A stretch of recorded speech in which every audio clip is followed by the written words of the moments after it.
It started like most political theater does in America, with an arrogant smirk caught on a high-definition camera and a soundbite tailor-made for Twitter. But JD Vance didn't just smirk that Tuesday morning in Cincinnati. He went viral for what would become the most humiliating 48 hours of his career. A career built not on legislation or service, but on the fragile scaffolding of cultural grievance and performative bravado. And the stage was set not in Congress, but on a polished debate hall floor in front of 500 conservative donors, 6 national anchors, and one woman JD had underestimated so deeply that his team would later claim they'd misread her background entirely.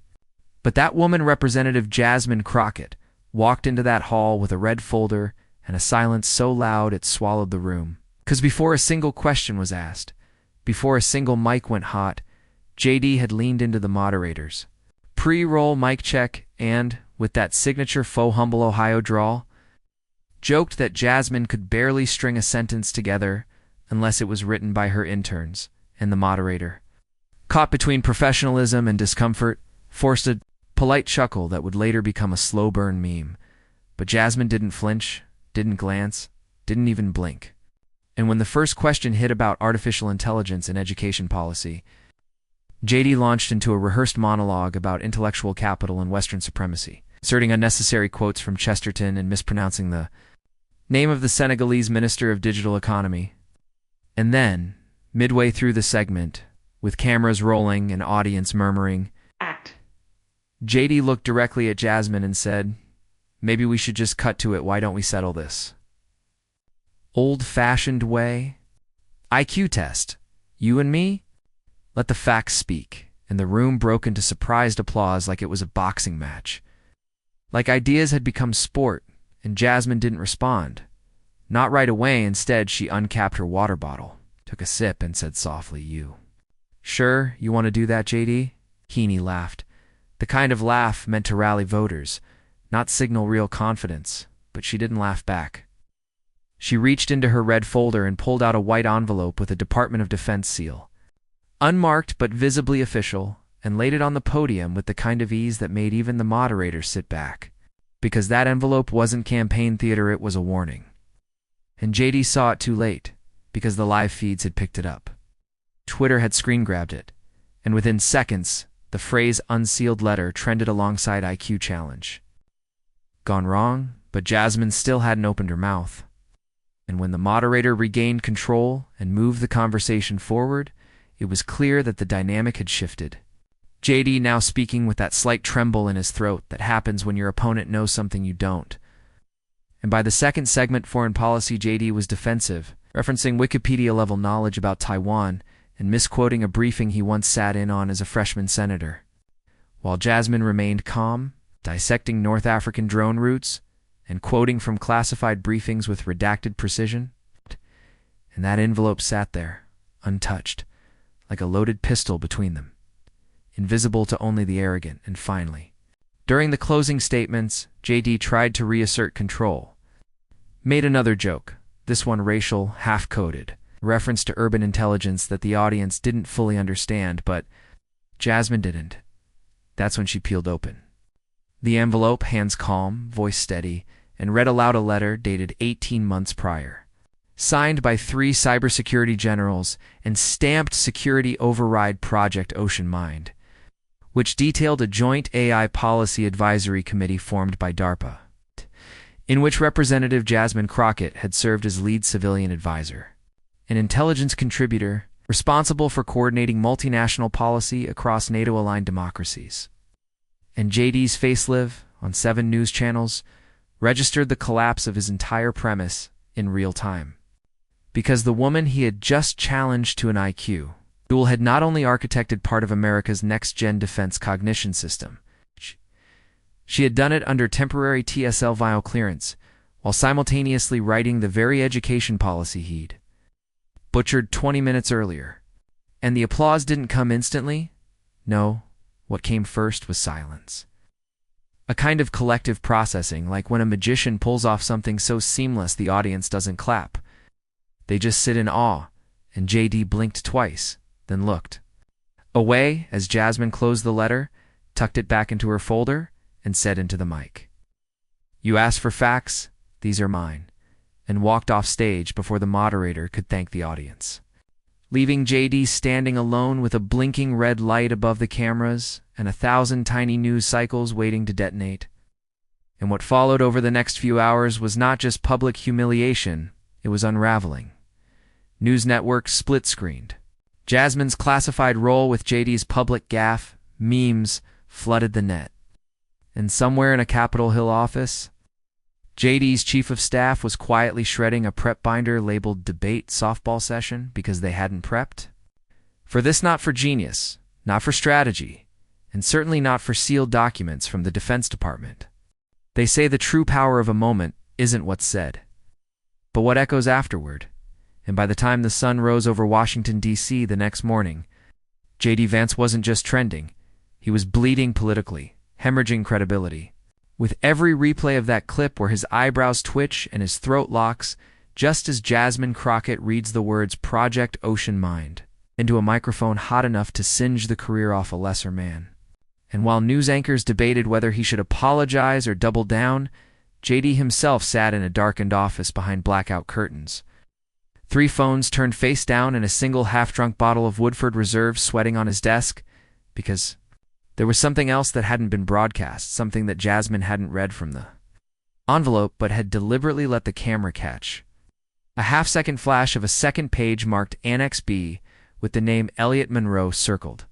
In red ink, a name JD recognized not from the news or briefings, but from his own past. Because Elliot Monroe was the contractor who had quietly buried the misfire reports from a failed AI military simulation JD had secretly invested in through a shell fund 2 years ago. And now, JD realized too late that Jasmine's unsealing, it wasn't just about an IQ test. It was a warning shot wrapped in calm grace. And she had just drawn a line that only one of them would walk away from clean.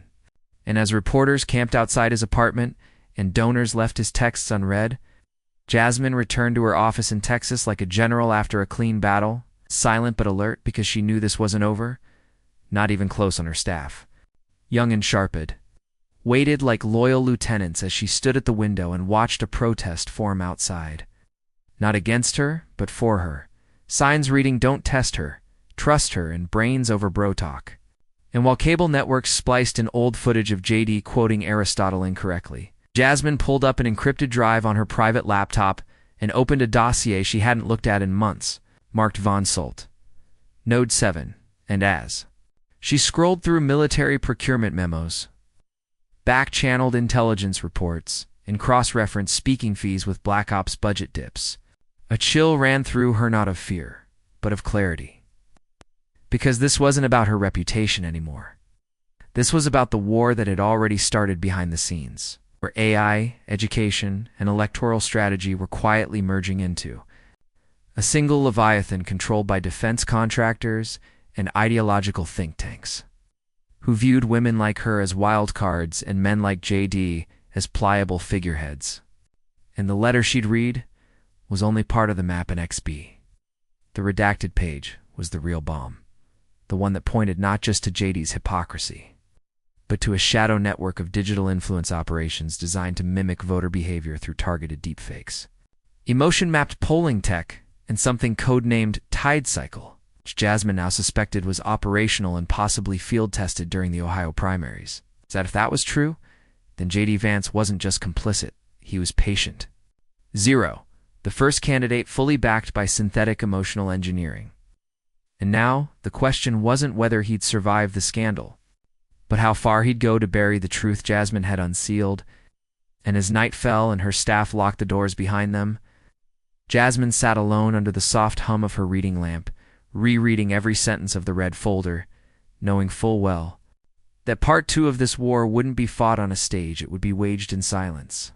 In subpoenas, in hacked servers, in mysteriously erased hard drives. And across town, JD was already meeting with his old contact from Raytheon, a man with clean nails and dirty intentions, who slid a burner phone across the table and said, "If she leaks Annex B, we're both dead in the water." To which JD replied not with bluster, but with the quiet rage of a man cornered by his own underestimation, "Then we bury her before she buries us, and that was the moment the real war began. Not televised, not memed, but written in the digital blood of whistleblowers and cyber activists who wouldn't live to testify. And while Jasmine's face graced magazine covers and JD's numbers sank in the polls, a silent cabal of tech operatives began scrubbing history from servers, altering timestamps, and placing pressure on key DOJ officials to label Project Ocean Mind as classified disinformation, even as Jasmine compiled a list of names targets. Collaborators, insiders, because she knew once the story moved underground, no letter or folder would save her. Only the truth delivered louder, faster, and with enough force to rupture the machine itself. And in the quietest hours of the night, as digital warheads launched across proxies and data centers hummed with erasure commands, Jasmine Crockett reached out to a former NSA linguist she once debated at Oxford and whispered just one sentence through a secure line. "It's bigger." Then I thought they used his campaign to test synthetic cognition, to which the voice on the other end replied, "Then you have 3 days before they shut you down." And somewhere in a cold facility beneath Virginia, machine blinked awake, reading emotional sentiment data in real time, and flagged Jasmine's name with a red code, threat level, HIGH, priority neutralization recommended. By the third day, Jasmine Crockett wasn't sleeping. Sleep belonged to civilians and believers, not to women carrying evidence that could implode billion-dollar defense contracts. And while most of America saw just another online feud between two talking heads, the truth was already outpacing them all in the form of encrypted leaks. Vanishing analysts. In a series of subtle but surgical data breaches that mirrored military-grade black ops more than political fallout. And it was in that madness, between emails marked urgent deletion and phone calls with defectors, too afraid to use names, that Jasmine found herself staring into the abyss of her own conscience, wondering if the truth even mattered in a world where perception was now programmable, where millions believed what they were told by algorithms designed to mimic trust.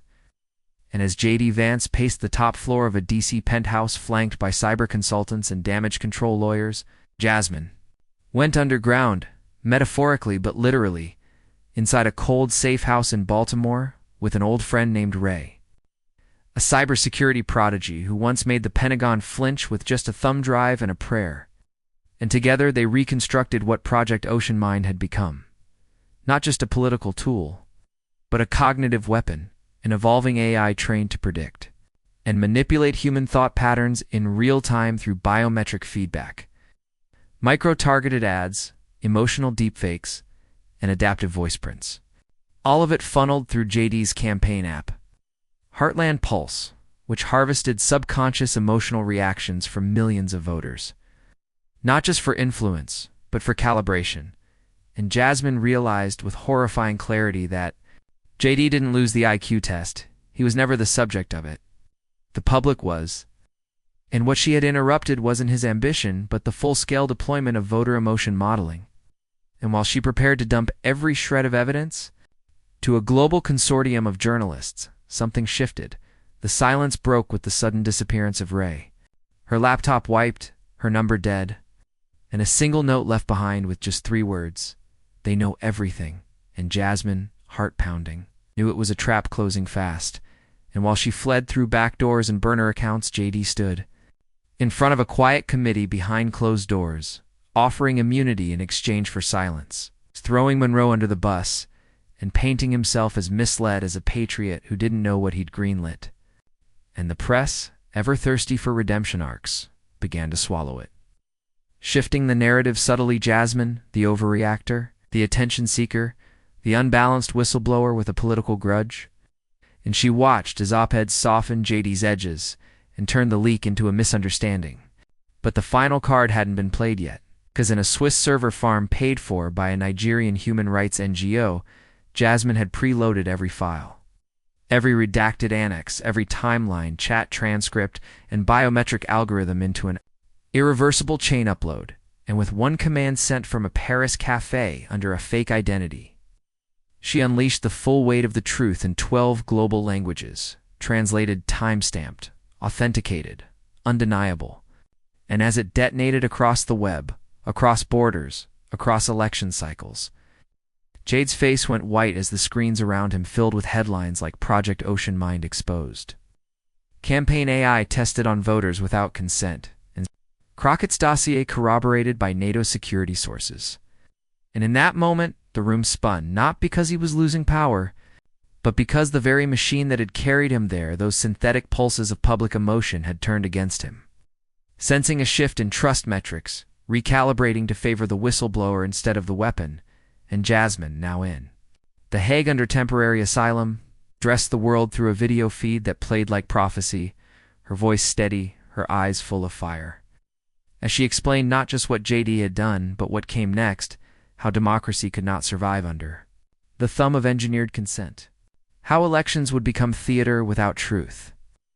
How silence was a slow death for the soul of a nation, and she named names, not for revenge, but for record.